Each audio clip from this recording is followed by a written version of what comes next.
Oiê, pessoal, tudo bem? Vamos continuar lendo o livro do Napoleão Hill, Pense e Enriqueça. Esse livro que eu estou fazendo desde que eu fiz aquele do Earl Nightingale, O Estranho Segredo, em que ele passa um plano de 30 dias para que nós possamos estar dando o salto quântico daquele pessoal que fica entre os 95% que vivem na falta e na escassez, para aquele grupo dos 5% que, de acordo com ele, apenas 5% de toda a população planetária vive a vida plena, a vida abundante que está disponível para todo mundo. Então ele, o Earl Nightingale, nesse livro Estranho Segredo, ele passa um plano de 30 dias, então, dando algumas dicas para a gente dar esse salto. Eu fiz o livro dele, eu li o livro dele, fiz uma série, eu deixo aqui se você quiser ver.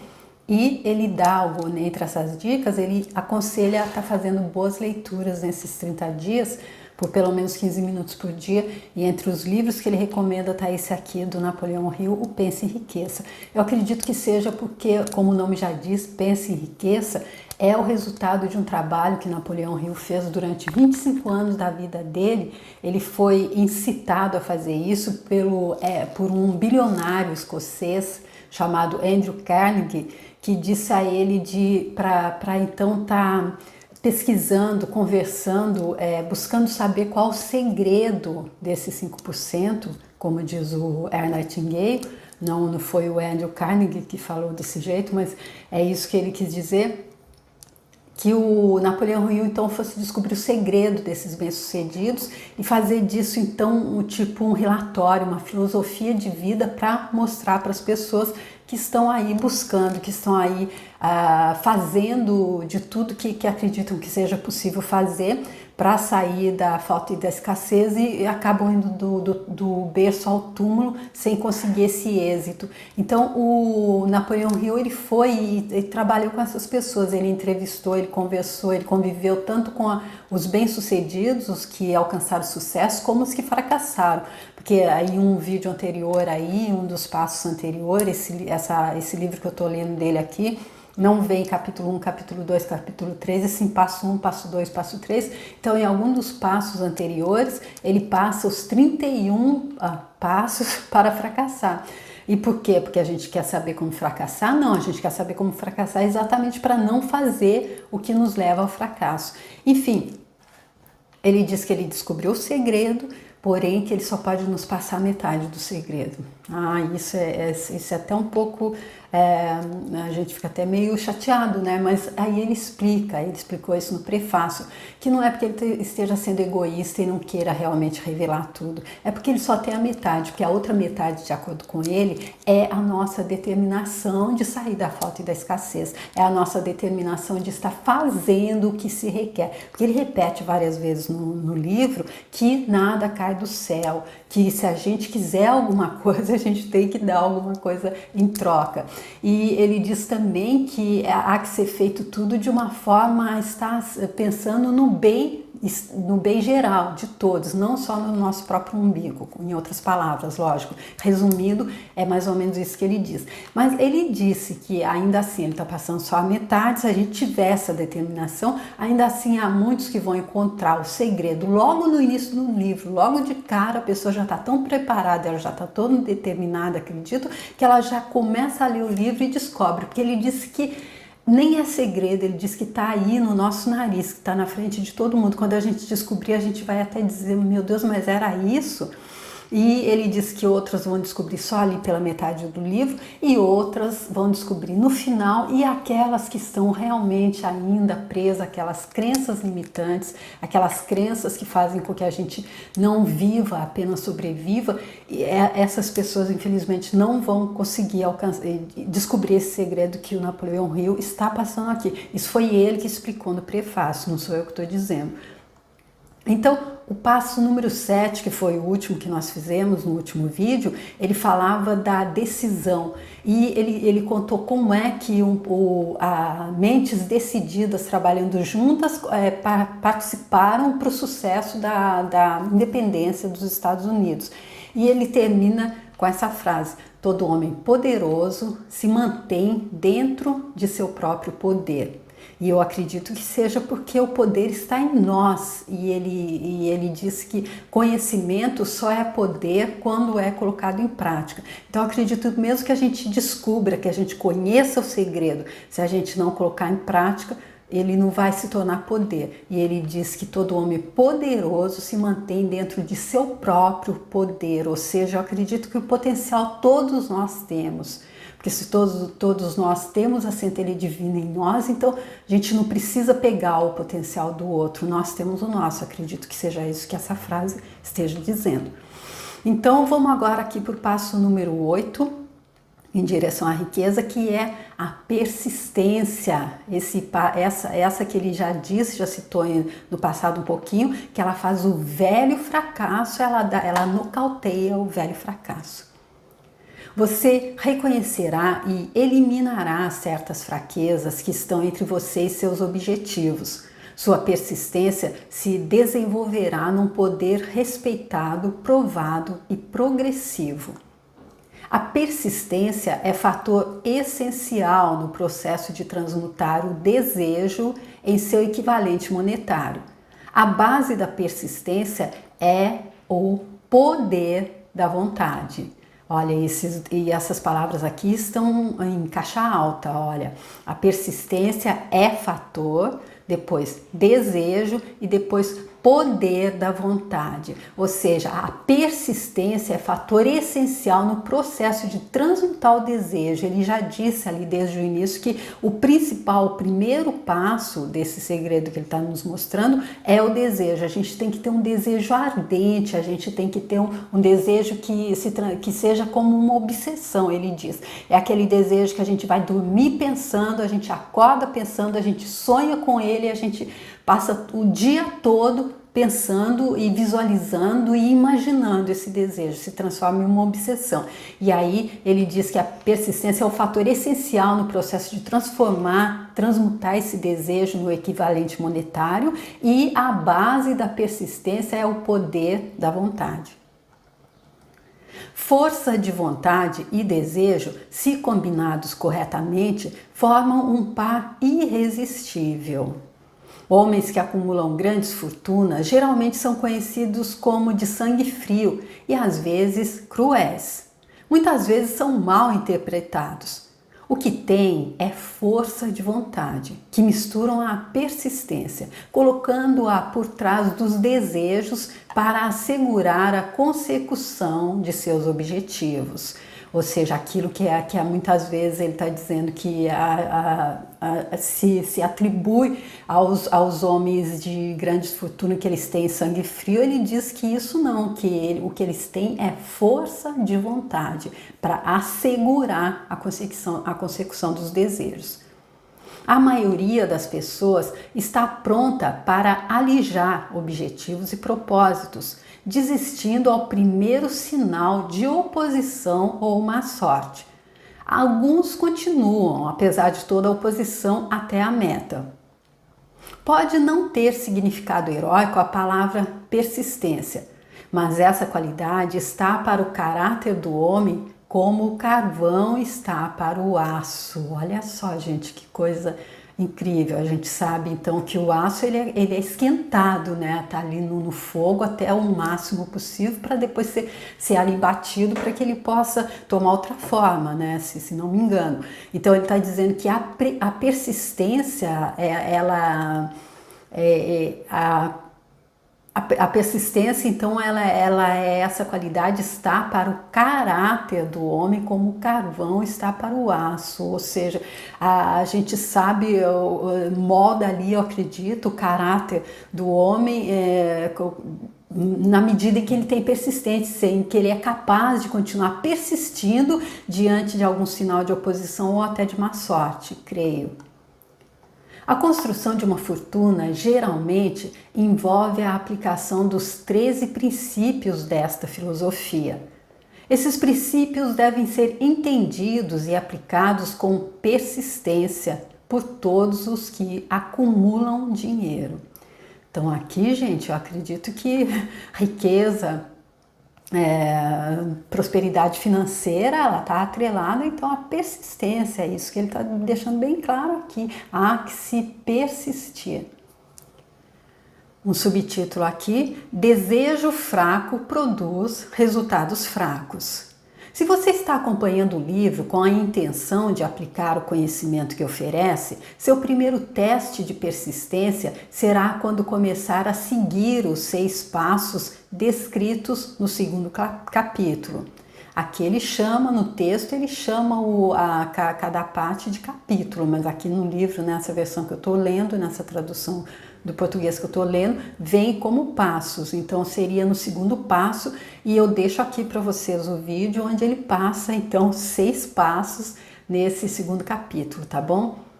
A não ser que você seja um dos 2 em 100 que já tem o objetivo definido na mira e plano definido para alcançá-lo, poderá ler as instruções, depois continuar com a rotina diária sem jamais seguir as instruções. E olha que aqui tem alguém que já fez isso.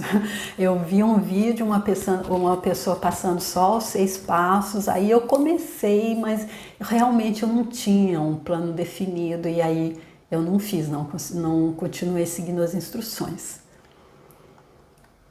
Falta de persistência é uma das causas principais de fracasso. Além disso, a experiência com milhares de pessoas provou que a falta de persistência é fraqueza comum à maioria dos homens.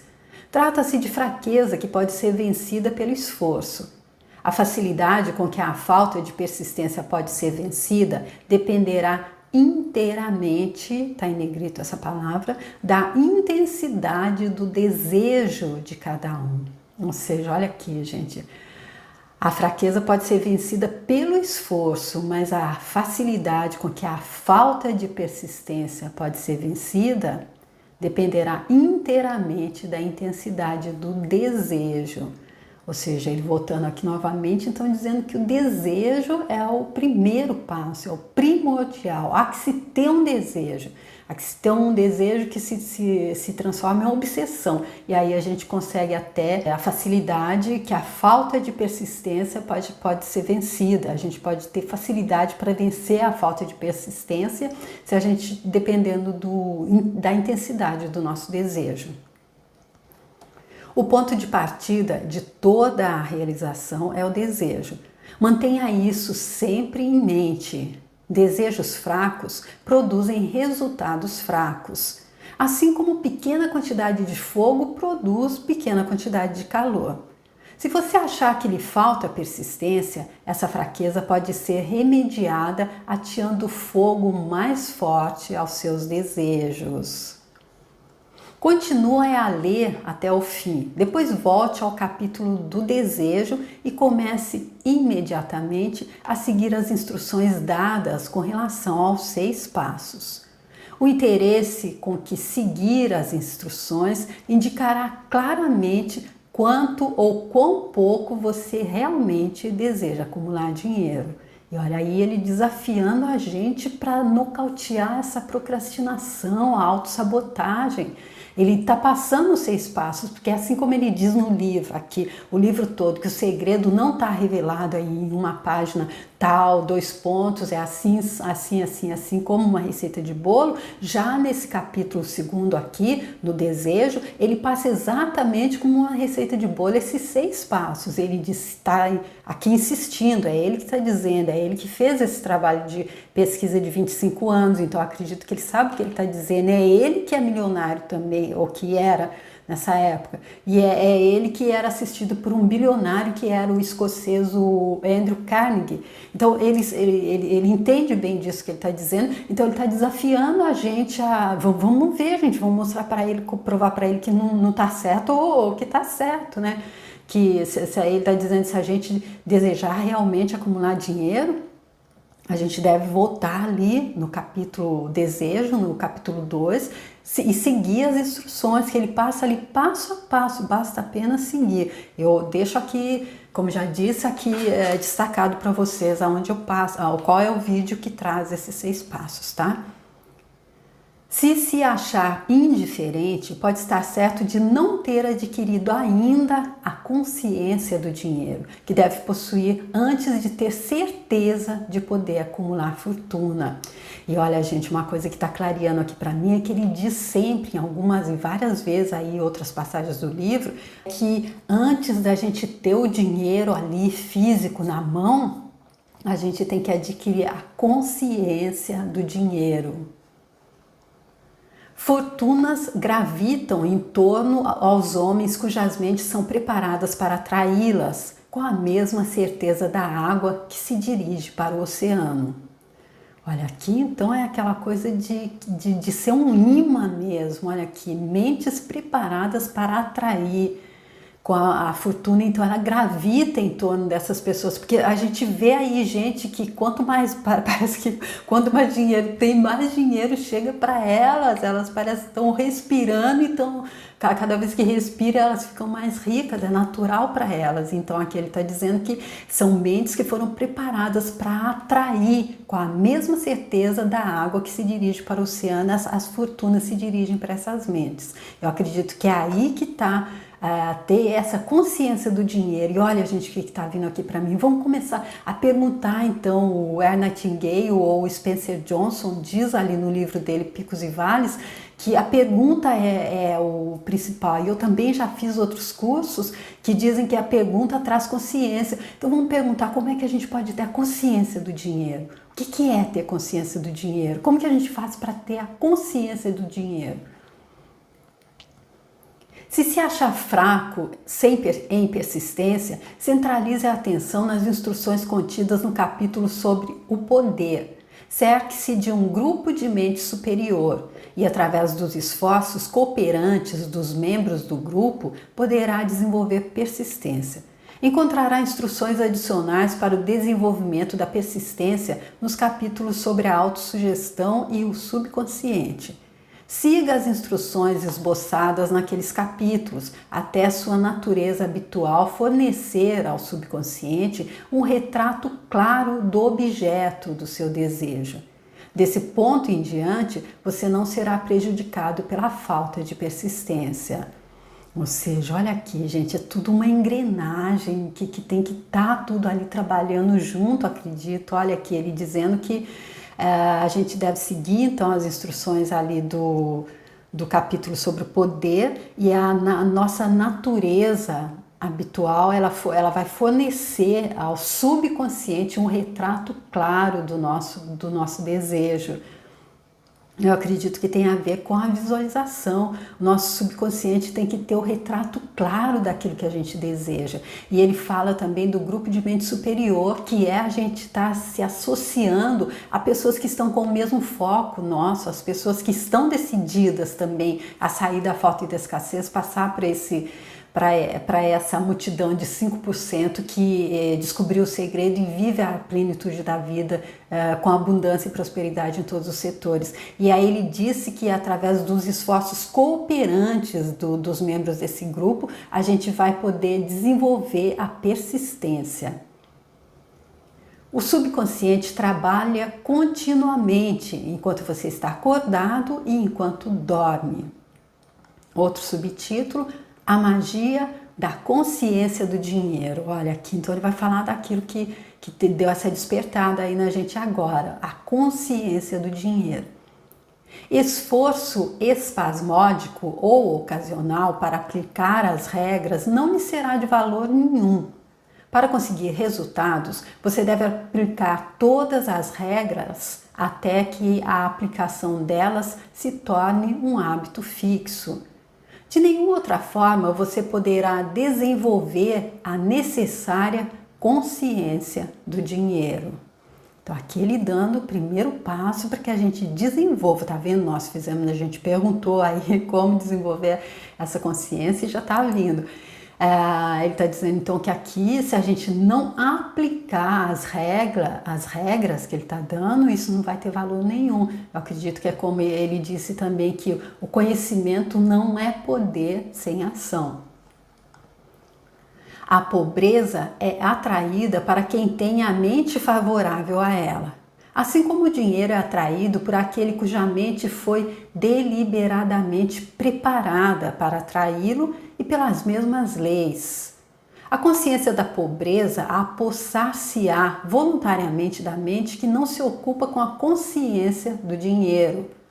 A consciência da pobreza se desenvolve sem a aplicação consciente de hábitos favoráveis a ela. A consciência do dinheiro deve ser criada de encomenda, a não ser que se nasça com essa consciência. Olha aqui, gente, aqui eu tô detectando uma armadilhazinha aqui pra gente. Quer dizer que a consciência da pobreza, ela se desenvolve sem que a gente faça uma aplicação consciente. Já a consciência do dinheiro, essa deve ser criada de encomenda, ou seja, a gente tem que estar decidido e firme que a gente vai criar a consciência do dinheiro. E aquele falando da consciência da pobreza, e aí eu me lembro de alguma coisa que eu acredito que foi a Catherine Ponder que disse ali no livro dela, As Leis Dinâmicas da Prosperidade, que há aquele que é pobre e aquele que está sem dinheiro. E eu acredito que a gente possa até ter a consciência do dinheiro e estar sem ele, mas isso não sei se é muito certo, é apenas eu só estou aqui tendo mais ou menos esse pensamento, é que quando a pessoa é pobre, é aquela coisa dela não querer, dela não ter aquela boa vontade com o outro também, para que o outro possa prosperar também. Aquela coisa do egoísmo mesmo, de querer tudo para mim. Eu acredito que isso seja pobreza. E quando a pessoa está sem dinheiro, talvez seja porque ela não tenha consciência do dinheiro, então, que ele está dizendo que ela deve ser aplicada conscientemente. Ela não pode ser como a consciência da pobreza, ela se desenvolve inconscientemente. Já a consciência do dinheiro, ela deve ser criada de encomenda. Então, a partir de agora, gente, vamos fazer isso. Todo dia de manhã perguntar como eu faço para criar a consciência do dinheiro na minha vida hoje? Como eu faço para deixar a consciência do dinheiro fazer parte, então, do meu subconsciente? Como eu faço para acoplar a consciência do dinheiro ao meu subconsciente, à minha consciente, à minha mente, para que assim a minha mente possa ser um imã de atração do dinheiro e de todas as outras coisas que ele disse que aqui também eu acredito, quando está se falando em dinheiro, está se falando em tudo, todas aquelas outras coisas que a gente busca de prosperidade e abundância na vida, né? Entenda o significado total das afirmações do parágrafo precedente e compreenderá a importância da persistência na acumulação da fortuna. Sem persistência, você será derrotado antes mesmo de começar. Com persistência, vencerá. Ele deixando então aqui claro, gente, que a persistência é fundamental para a gente adquirir a consciência do dinheiro.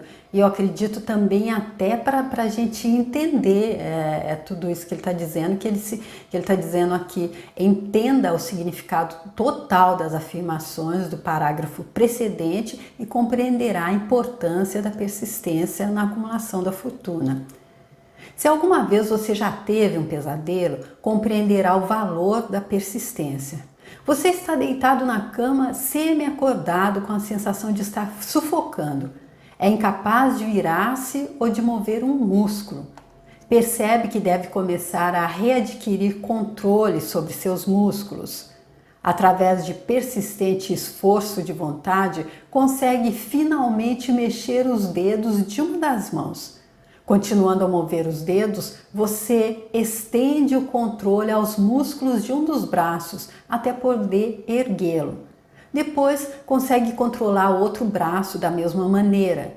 Finalmente, adquire controle sobre os músculos de uma das pernas, depois sobre os da outra. Então, num supremo esforço de vontade, readquire completo controle do sistema muscular e safa-se do pesadelo. A dificuldade foi superada passo a passo. Olha aqui, gente. Eu acredito também que seja por isso que ele está trazendo aí isso do livro dele, está vindo em passo 1, passo 2, passo 3, que ele está passando aqui o passo a passo. Eu acredito que há que se ter persistência para entender o passo a passo. Aqui, como ele está fazendo essa analogia aqui, que é como se fosse um pesadelo. Digamos então que essa vida de falta e escassez é como se fosse um pesadelo, como se a gente tivesse semi-acordado na cama com aquela sensação de sufocamento e de não poder se mexer de jeito nenhum. E aí a gente vai começa se movendo um pouquinho ali da mão, os dedos, depois vai passando para o braço, para a perna, até que num esforço supremo de vontade de mover o corpo, de ganhar novamente a autonomia sobre ele, a gente readquire o completo controle do sistema muscular e safa-se do pesadelo, e safa-se da falta e da escassez. Acredito que seja isso. A dificuldade foi superada passo a passo. É por isso que ele diz que esse livro deve ser lido mais de uma vez. E aí eu até acredito que seja bom que seja feito por um audiolivro ou por esses vídeos, que assim a gente pode estar ouvindo enquanto está fazendo uma outra coisa, não é? Você tem um guia oculto, é um outro subtítulo. Você pode achar necessário safar-se de sua inércia mental por um processo semelhante, movendo-se lentamente a princípio, aumentando a velocidade depois, até adquirir controle total sobre a vontade. Seja persistente, por mais vagarosamente que se mova no começo, com a persistência virá o sucesso.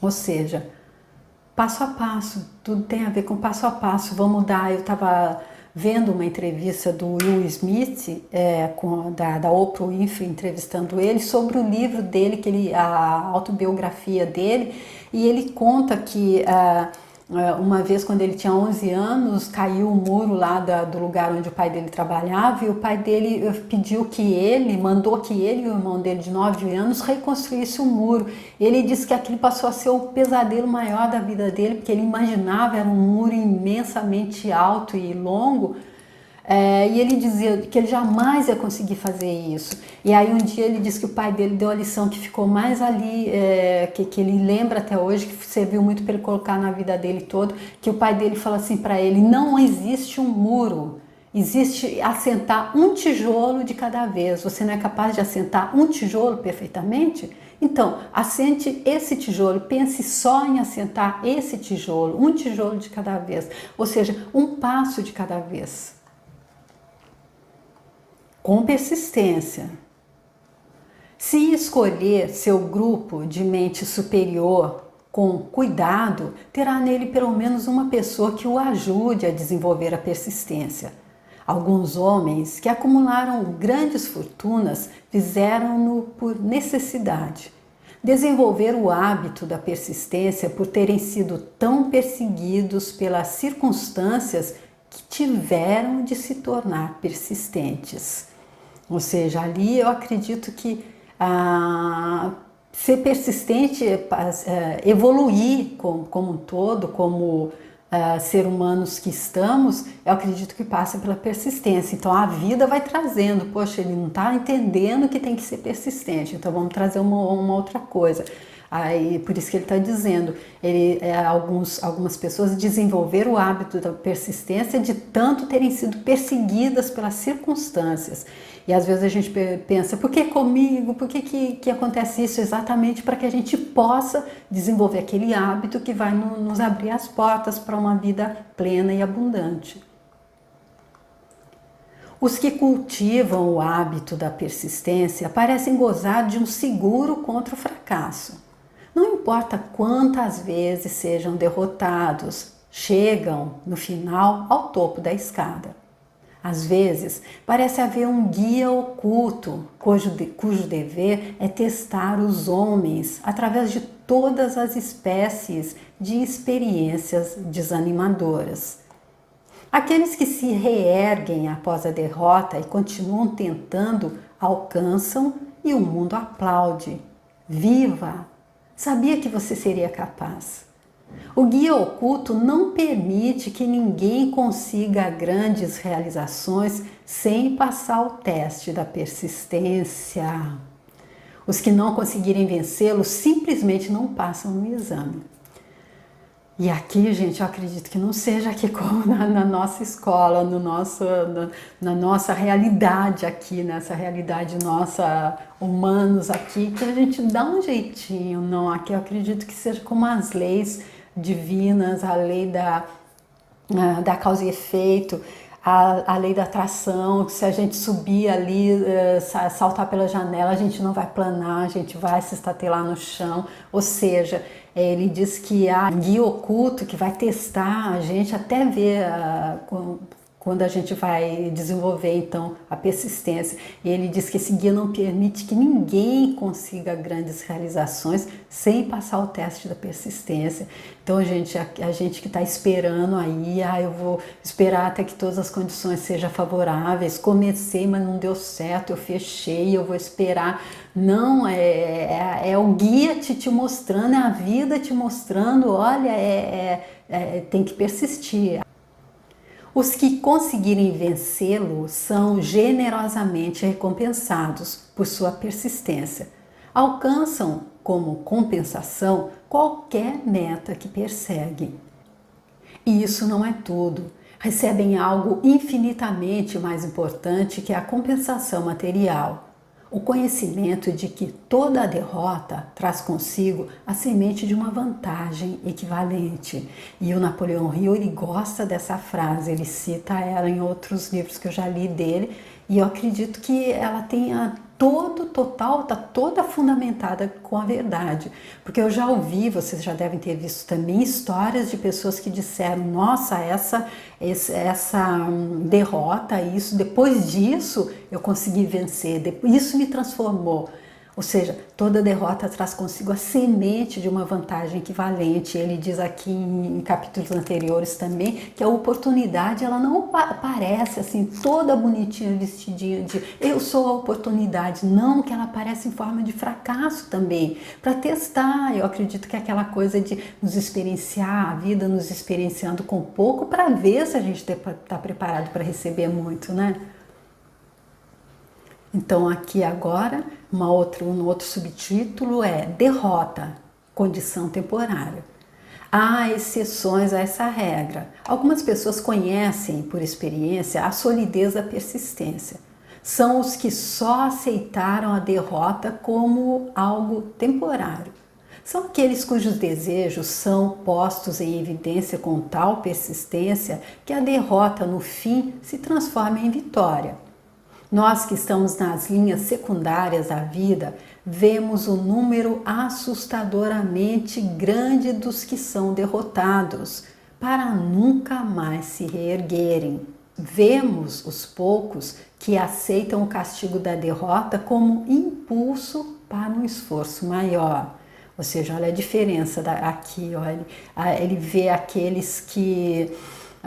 nós que estamos nas linhas secundárias da vida, não sei quais são essas linhas secundárias, mas ele diz que vemos um número assustadoramente grande dos que são derrotados e que nunca mais se reerguem, que ficam ali realmente jogam a toalha.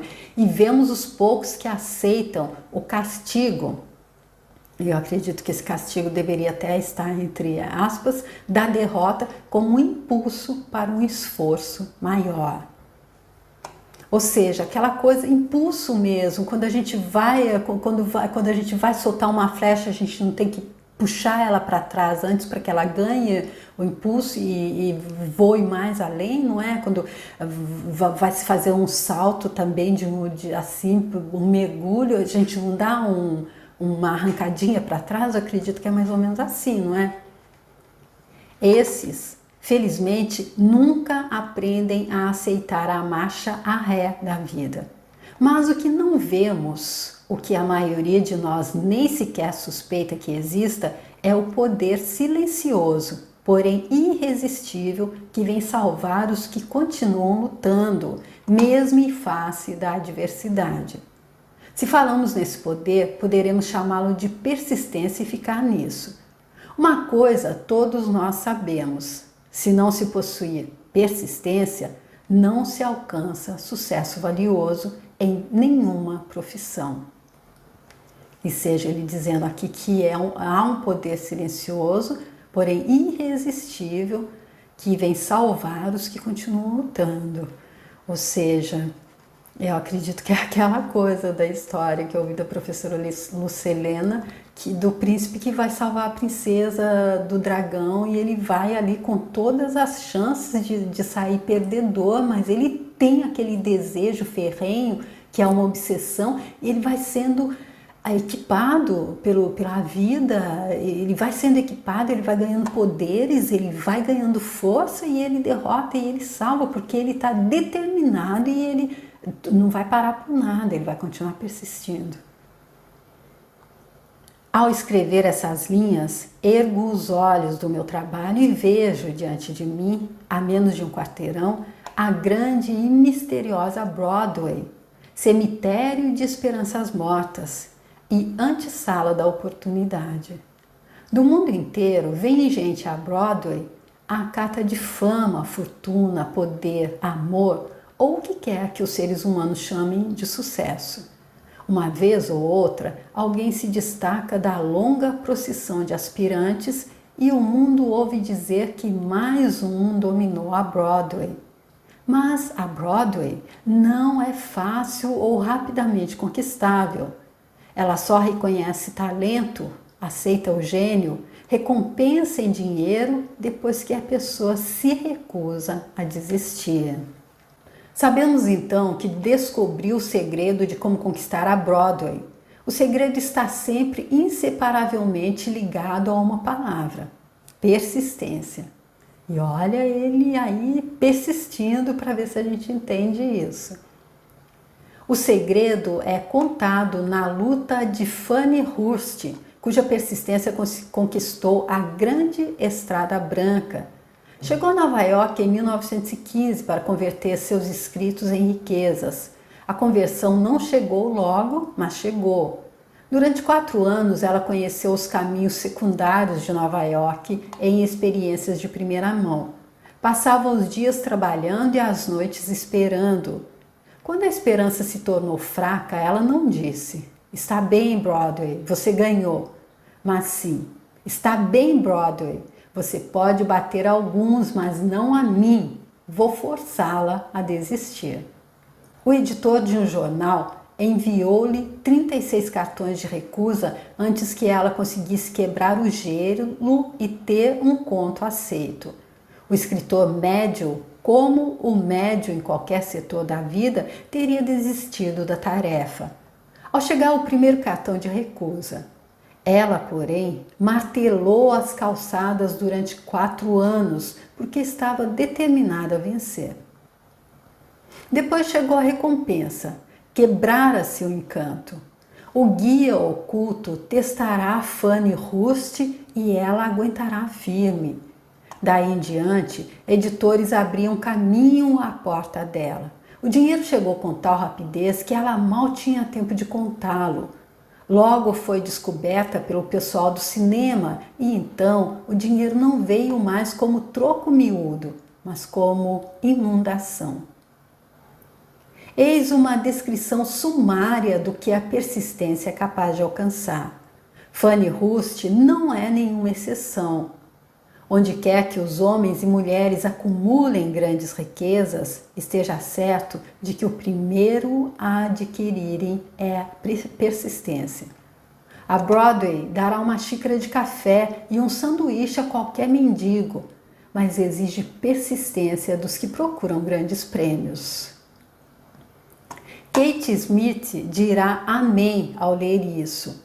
Cantou durante anos sem dinheiro e sem preço, diante de qualquer microfone que pudesse alcançar.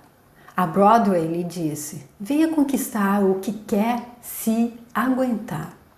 Ela aguentou até que num dia feliz a Broadway se cansou e disse: "Que adianta? Você não percebe quando é derrotada. Por isso, diga seu preço e comece a trabalhar de verdade." A senhorita Smith estabeleceu o preço. Era bem alto. Qualquer um pode aprender persistência. A persistência é um estado de espírito, portanto pode ser cultivada. Como todos os estados de espírito, baseia-se a persistência em causas definidas, entre as quais temos Primeiro, propósito definido. Saber o que se deseja é o primeiro e talvez o passo mais importante para o desenvolvimento da persistência. Um motivo forte faz superar muitas dificuldades. Então aqui ele novamente batendo naquela tecla que o desejo é o principal, é ali o impulso, é o primeiro passo realmente, é o desejo. Segundo, aqui um propósito definido, agora aqui é o segundo, é o desejo, é comparativamente fácil adquirir e manter persistência, ao perseguir o objeto de um desejo intenso. Ou seja, porque no primeiro, o propósito definido é saber o que se quer. E o segundo, que é o desejo em si, o que se quer em si, adquirir a persistência para perseguir esse objeto do desejo intenso. Terceiro, autoconfiança. Acreditar na própria capacidade de realizar um plano anima a seguir o plano até o fim, com persistência. A autoconfiança pode ser desenvolvida pelo princípio descrito no capítulo da autossugestão. Quarto, planos definidos. Planos organizados, mesmo que sejam fracos e inteiramente impraticáveis, estimulam a persistência. Quinto, conhecimento preciso. Saber que nossos planos são sólidos, baseados na experiência ou na observação, encoraja a persistência. Adivinhação, em vez de conhecimentos, destrói a persistência. Ou seja, tem que ter conhecimento também aqui, como ele está dizendo, que o conhecimento não é poder enquanto não é colocado em ação, mas ele está dizendo também que não dá para trabalhar com adivinhação, que ela destrói a persistência. Sexto, cooperação. Simpatia, compreensão harmoniosa com outros tende a desenvolver a persistência. E aí vem aqui aquela coisa que ele já falou lá, já aconselhou de estarmos nos associando a outras mentes. Sétimo, força de vontade. O hábito de concentrar o pensamento na formação de planos para alcançar propósitos definidos conduz à persistência. Ou seja, ali também há que se ter o desejo, há que se ter cooperação, há que se ter tudo isso, mas há que se ter força de vontade de concentrar o pensamento, de ser o guardião consciente da nossa mente, não deixar o pensamento negativo tomar espaço, tomar lugar, se assentar e ficar ali, que o papel do pensamento negativo é só nos arrastar para o passado ou para o futuro, e nesses locais não há como tá cultivando a persistência, não há como estar perseguindo o nosso desejo, não há como estar alcançando sucesso, creio. E oitavo, hábito. A persistência é resultado direto do hábito. A mente absorve e se torna parte das experiências diárias nas quais se alimenta. O medo, o pior de todos os inimigos, pode ser eficazmente curado pela repetição forçada de atos de coragem. Todos os que na guerra entraram em serviço ativo sabem disso.